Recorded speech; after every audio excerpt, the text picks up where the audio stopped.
Hai teman-teman, perkenalkan nama saya Triwila Jiblium. Saya dari anak kelas 10 akan menjelaskan tentang ruang lingkup produk kerajinan anorganik.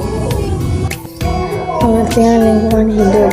Lingkungan hidup merupakan kesatuan ruang yang di dalamnya terdapat aktivitas dan perilaku manusia, suatu keadaan, dan makhluk hidup yang paling memengaruhi jalannya kehidupan. Fungsi lingkungan hidup yang pertama sebagai tempat untuk mendapat makanan, contohnya yaitu laut, tempat nelayan mencari ikan. Dan yang kedua sebagai tempat untuk beraktivitas, contohnya yaitu sekolah sebagai tempat mengajar dan belajar. Dan yang ketiga sebagai tempat untuk tinggal, contohnya yaitu rumah sebagai tempat untuk beraktivitas seperti bekerja, makan, minum, dan belajar. Macam-macam lingkungan hidup. Yang pertama, lingkungan hidup alami.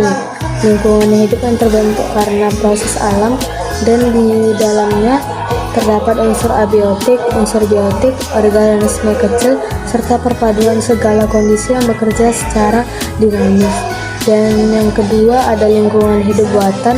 Lingkungan hidup buatan terjadi karena adanya campur tangan manusia dengan menggunakan teknologi yang dimiliki, baik teknologi sederhana maupun teknologi modern, untuk memenuhi kebutuhan hidup manusia. Dan yang ketiga ada kerusakan lingkungan. Yang pertama, gunung meletus. Gunung meletus dapat merusak lingkungan sekitar karena mengeluarkan material-material yang dapat menimpa dan menghancurkan lahan, bangunan, dan ekosistem. Dan yang kedua, gempa bumi.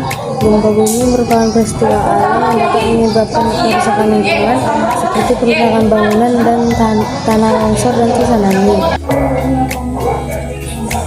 Dan yang ketiga, tanah longsor. Tanah longsor adalah perpindahan tanah, batuan, atau material lainnya ke bawah atau keluar lereng.